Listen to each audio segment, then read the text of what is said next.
안녕하세요. 이번 영상에서는 박스 모델의 패딩과 마진에 대해서 알아보도록 하겠습니다. 우선 마진 속성에 대해서 알아볼게요. 마진 속성이라는 것은요, 웹 요소가 있었을 때 요소와 요소 사이의 여백을 나타내는 것이 마진입니다. 가장 바깥 부분이에요. 박스 모델에서 가장 바깥 부분. 마진 속성의 경우에도 값을 하나만 지정을 하게 되면 네 방향의 마진이 똑같이 적용이 되고요. 두 개로 하게 되면 위아래 좌우값, 세 개를 하게 되면 빠진 값은 마주보는 곳, 마주보는 방향의 값을 가져와서 사용하게 됩니다. 이 마진은요, 방금 보셨던 요소와 요소 사이의 간격을 조절할 때도 사용이 되지만 웹 콘텐츠를 화면 중앙에 배치하려고 할 때도 유용하게 쓰실 수 있습니다. 제가 포털 사이트 하나에 들어와 봤는데요. 이 포털 사이트는 콘텐츠 내용이 화면 중앙에 배치되어 있어요. 좌우에는 여백이 있고요. 제가 지금 이 화면보다 더 넓은 화면으로 접속을 하면 어떻게 될까요?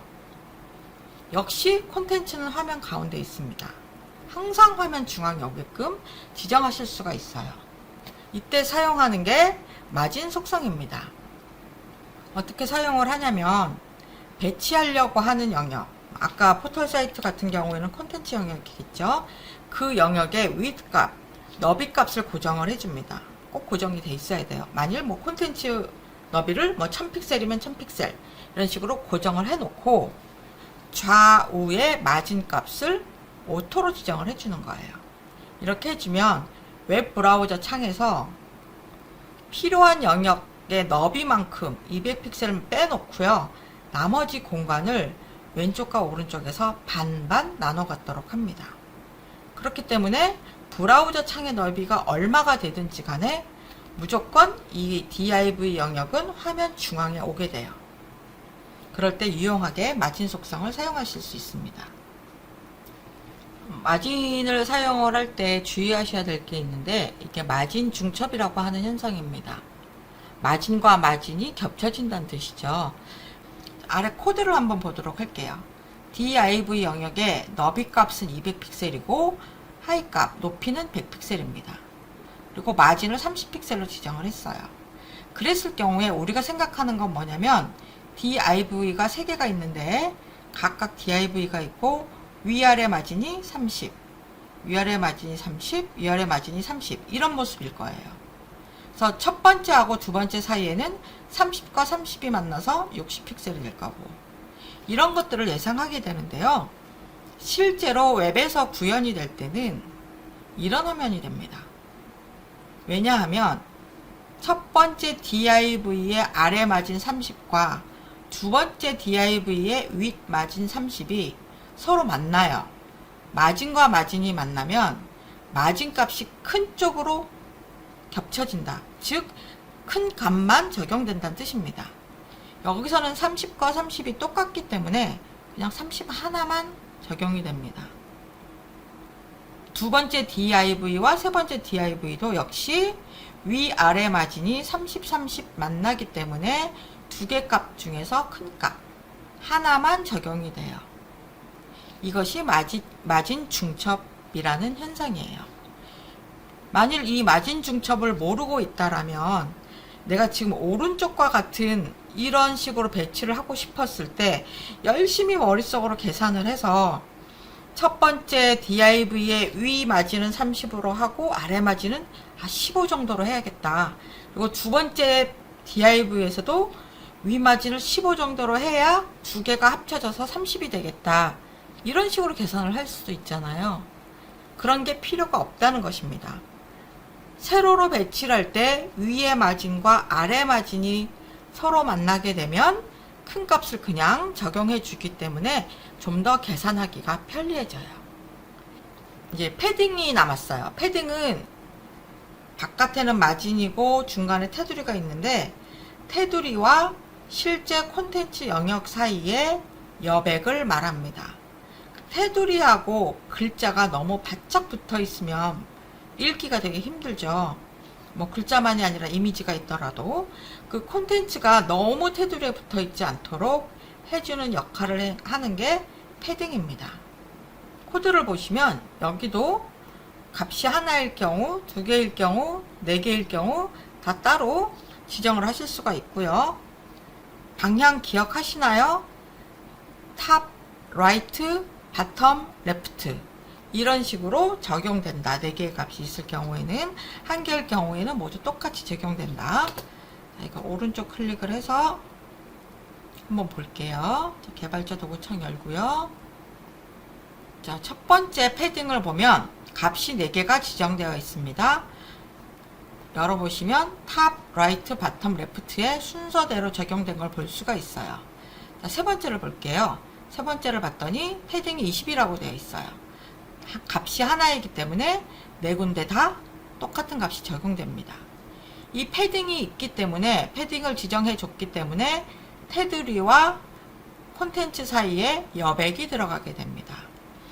첫 번째 거는 따로 패딩을 지정을 하지 않았어요. 그랬더니 테두리하고 콘텐츠 사이에 여백이 없어서 너무 빽빽하고 텍스트가 눈에 들어오지도 않죠. 이렇게 패딩을 이용을 해서 테두리와 콘텐츠 사이의 여백을 둘 수 있습니다. 네, 이번에 알아볼 속성은 디스플레이라는 속성입니다. 디스플레이에서는 사용할 수 있는 속성 값이 아주 많아요.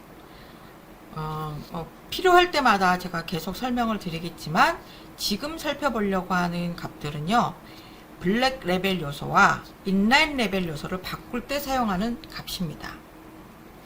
디스플레이를 블럭이라고 하게 되면 블럭 레벨 요소가 되고요. 디스플레이를 인라인이라고 하게 되면 인라인 레벨 요소로 바꿀 수 있습니다. 그리고 인라인 블럭도 있어요.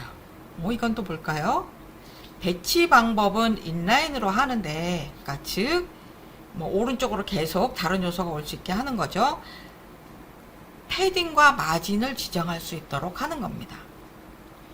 인라인 레벨 요소일 경우에는 테두리를 그린다거나 패딩이나 마진 이런 걸 다 넣을 수 있긴 해요. 그런데 인라인은 좌우의 요소가 자유롭게 드나들 수 있잖아요. 넣을 수 있기 때문에 패딩과 마진이 정확하게 적용되지 않는 경우가 많습니다. 그래서 인라인 레벨로 만들어서 좌우에 여러 요소를 넣게 하면서도 패딩과 마진 값까지 정확하게 지정을 하고 싶다라면 인라인 블럭이라고 지정을 해주면 돼요.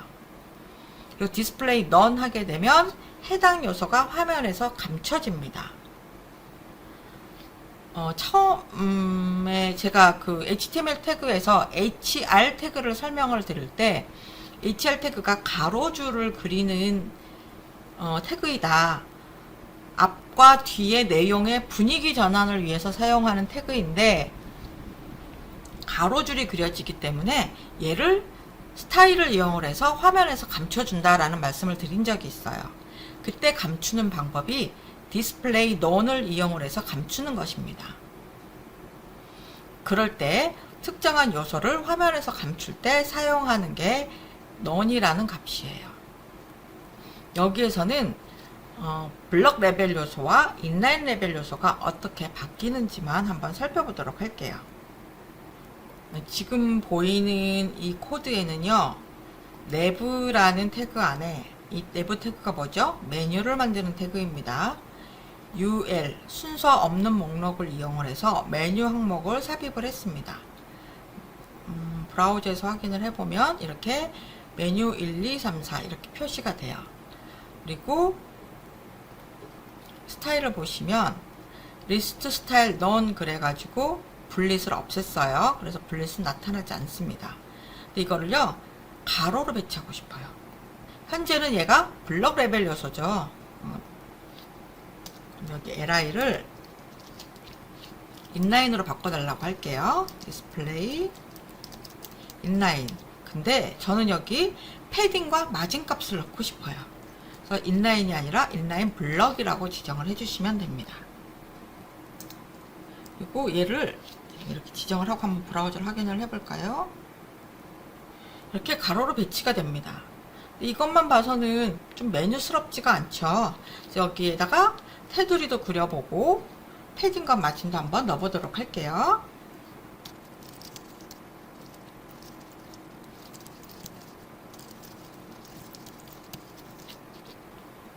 네, 이렇게 지정을 하고 브라우저로 살펴보겠습니다. 네, 이렇게 메뉴 항목이 나열이 되었고 테두리가 그려졌습니다. 그런데 이상하게 이 글자가 위로 가서 붙었어요. 이럴 때 유용하게 쓸 수 있는 게 라인 하이, 줄 높이라는 속성이에요. 지난 시간에 공부했었죠? 여기 높이 값이 40픽셀인데요. 라인 하이 값도 높이하고 똑같이 맞춰주면 됩니다. 그러면 텍스트가 이렇게 중앙에 오는 걸 볼 수 있어요.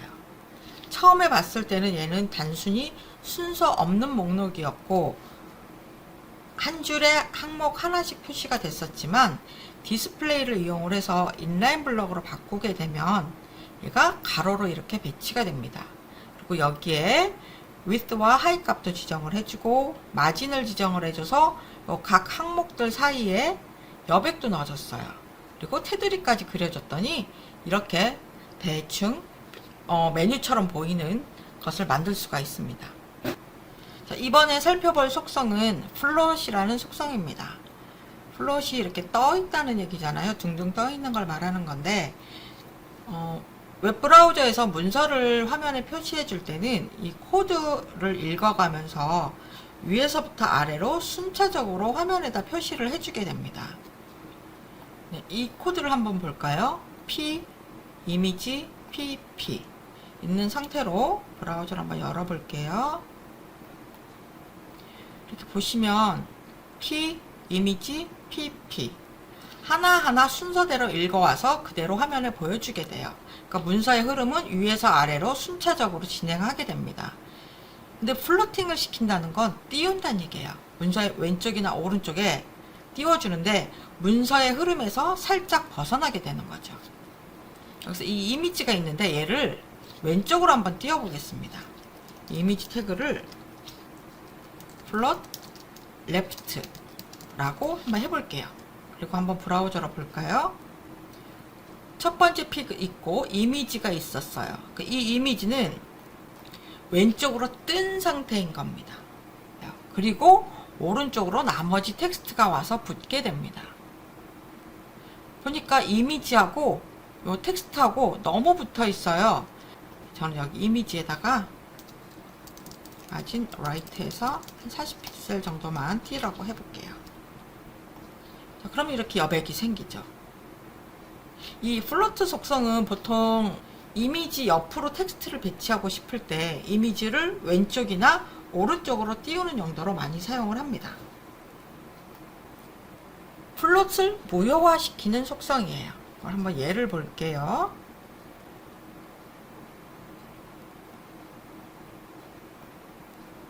지금은 박스 1과 박스 2 그리고 P 이렇게 세 개의 영역이 있습니다. 얘네들이 각각 블록 레벨이에요. 이것들을 노란 박스는 왼쪽에 배치하고 파란색 박스는 오른쪽에 배치하려고 합니다. 여기 노란색 박스 부분을 플로트 레프트라고 지정을 해주고요. 파란색을 플로트 라이트라고 지정을 해보겠습니다. 브라우저로 볼까요? 이렇게 좌우로 이렇게 배치를 할 수가 있습니다. 그리고 나서 제가 밑에다가 또 새로운 내용을 한번 넣어볼게요.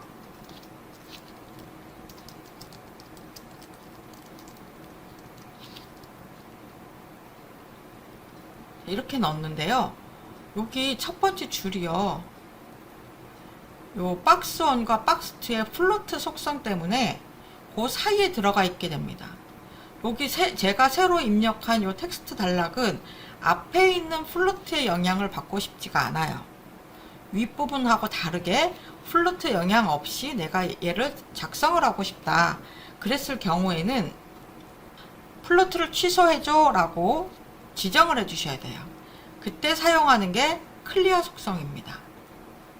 여기다가 제가 한번 클리어라는 속성을 만들고요. 클리어 레프트 또는 클리어 라이트 해도 되고요. 전 앞에서 레프트와 라이트를 다 취소를 하고 싶기 때문에 보스라고 지정을 하시면 돼요. 여기서부터는 플로팅하고 상관없이 진행을 해줘 라는 뜻입니다. 그 마지막 텍스트에다가 클래스는 클리어라고 지정을 해줄게요. 확인해 볼까요? 네, 새로운 텍스트 단락은 위에 플로팅 영역과 상관없이 새로 표시가 됩니다. 이렇게 플로팅을 지정을 해서 웹 요소를 배치하고 나면 그 요소 다음에 오는 것들이 다 플로팅의 영향을 받아요. 그래서 어느 부분에서는 플로팅의 영향을 받고 싶지 않다 그랬을 경우에 클리어 속성을 이용해서 해제해 주시면 됩니다.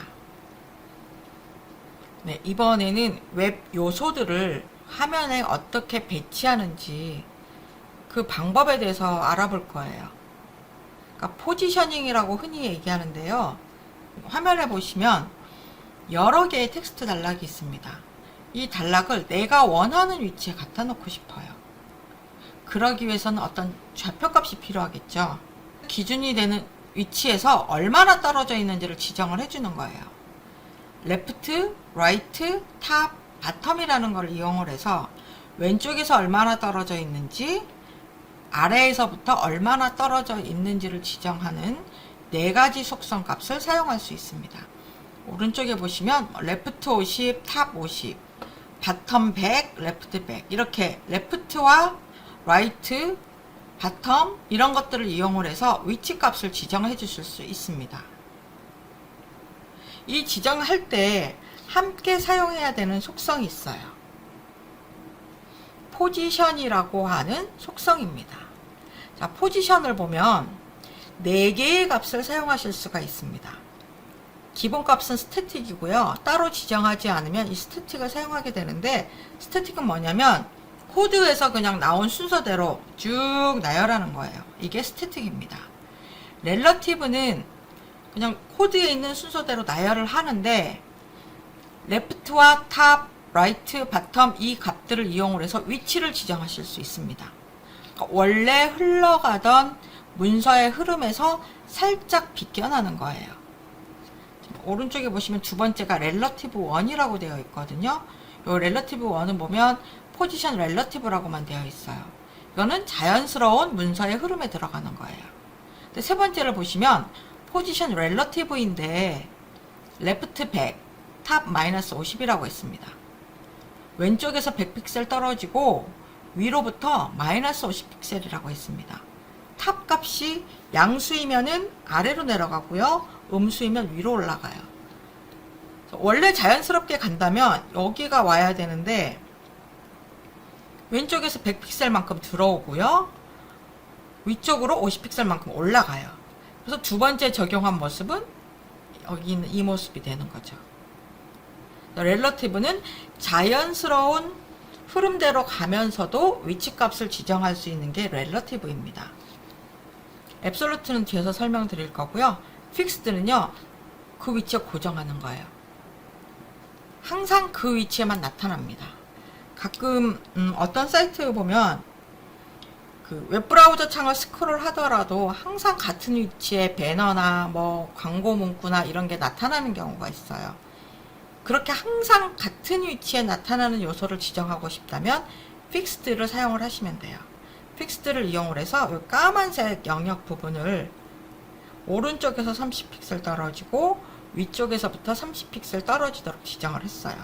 이럴 경우에는 스크롤 창을 아무리 옮겨도, 웹브라우저 창을 옮겨도 항상 그 위치에 표시가 됩니다.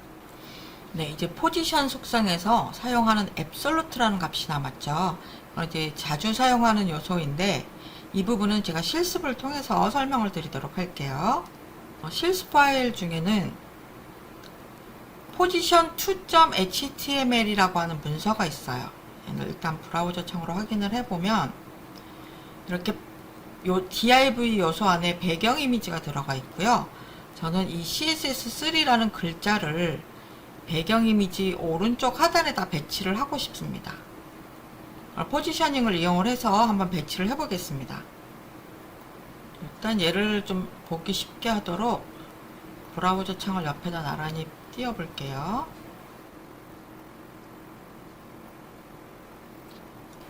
이 파일의 스타일 시트는요, 외부로 저장되어 있습니다. position2.css로 되어 있네요. 자, css 폴더로 가서 position2.css 파일을 불러오겠습니다. 제가 바꾸려고 하는 건 여기 css3라는 h1 부분의 요소예요. 자, position absolute라고 하고 오른쪽에서 100픽셀 떨어져 있고 아래쪽에서부터 100픽셀 떨어져 있는 곳에 배치해 달라고 지정을 할 거예요. 자, 그랬더니 이 웹브라우저 창을 기준으로 해서, 즉 바디 요소를 기준으로 해서 아래에서부터 100픽셀, 오른쪽에서부터 100픽셀 떨어진 위치에 갖다 놔줘요. 근데 제가 하고 싶은 것은요, 이 H1을 감싸고 있는 div 요소를 기준으로 해서 계산을 하고 싶거든요. 이 H1은 제가 지금 방금 보여드린 이 결과 화면은 이 바디를 기준으로 해서 계산이 되잖아요. 그게 아니라 요 H1은 div를 기준으로 해서 배경 이미지가 있는 div를 기준으로 해서 위치값을 지정하고 싶어요. 이럴 경우에는 이 H1의 기준이 되는 그 요소에다가, 이게 뭐였냐면 id 값이 콘텐츠의 부분이죠. 여기다가 position relative를 추가해 주셔야 됩니다. 또 저장을 해볼까요? 네, 그러면은 이렇게 div 요소를 기준으로 오른쪽에서부터 100픽셀, 아래에서부터 100픽셀 오는 위치에 글자가 배치가 됩니다. 웹 요소를 배치를 하다 보면 특정 요소를 기준으로 해야 될 경우가 많거든요. 그럴 때 기준이 되는 부분에 꼭 포지션 렐러티브라는 거를 붙여주셔야 된다. 이 포지션 앱솔루트는 포지션 렐러티브랑 같이 다니는 거다 라고 기억을 해주시면 되겠습니다.